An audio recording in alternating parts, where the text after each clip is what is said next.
Let's move on. I want to talk about Victoria again. What a surprise. We started the show talking about Marxism and we keep, Rita, coming back to Victoria. What a coincidence. Well, new data released by the independent broad-based Anti-Corruption Commission shows that 68% of all complaints received in 2022 related to Victoria Police. Well, hello, that rings a bell. It comes amid serious concerns raised by the Court of Appeal about the illegal conduct of police. It said showed an astonishing disregard for the law. Well, I might remind you that on this show, we laughed about it, we joked about it, but, you know, behind every laughter, there's a serious point. We kept showing you this footage from during COVID, where person after person, innocent Victorian after innocent Victorian, was humiliated, denigrated, bullied by the Victoria Police to the point of being tasered, being had stuff sprayed at them, and the worst atrocities.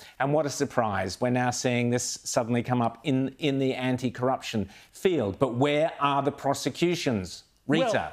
Well, yeah, the prosecutions, you might argue, are sadly lacking. There's also been a big blowout in the number of payouts from Vic Police for a number of reasons. And there's also been this really, I think, worrying decrease public faith in the police force because people have seen that overreach. I think the overwhelming majority of police working at the coalface do an amazing job. It's the bureaucracy that's rotten. It's the bureaucracy that have set up this culture.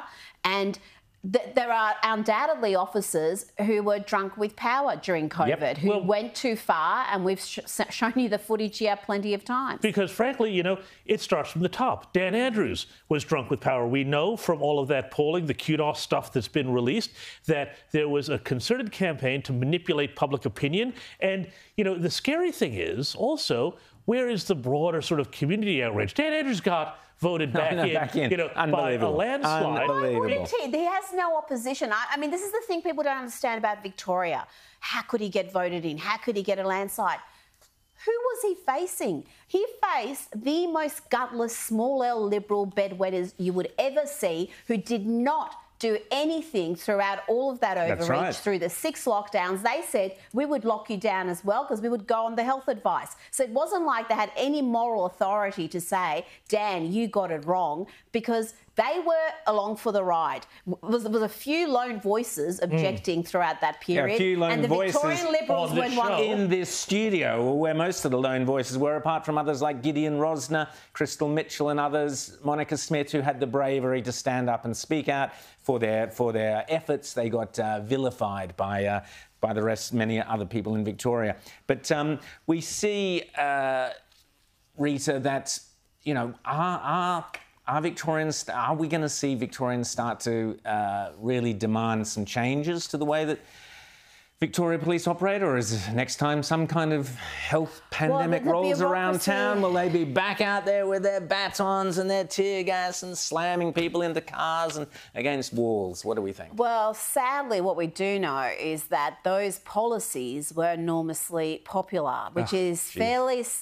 This is what I'm saying. This is disturbing. But I think they were popular not just in Victoria. They were popular in South Australia, WA, Queensland. They were popular everywhere. So but nowhere went as far as Victoria did in actively manipulating public opinion with on the this. Opinion polling, with polling, with focus groups that went far beyond any sort of normal kind of, you know, how are we doing sort of polling. This was a concerted effort to manipulate public opinion on the pandemic. Now, I find that really scary. And you know what I find even more scary? And I think you are right. And Rita, it absolutely has to be said. Here in New South Wales, there were lots of people who begged to be locked down. In South Australia, people begged to be locked down. Look at WA. They were like, keep everybody out. It was ridiculous.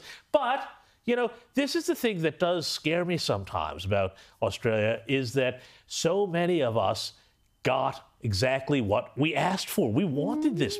So many people wanted it, and that is a real challenge, I think, because, you know, unlike say America, there's not the same push for freedom and liberty. More, I think. Many in the media and many politicians deliberately censored those voices who were speaking up, and I think a lot of the problem came from that. People didn't dare speak up, and this is why it's so important, whether it's the militant trans issue or Marxism or anything else, it's so important that people speak up in the workplace around the family dinner table, around the kitchen table, we don't unless have... Gillian Triggs steps in and tries to stop you.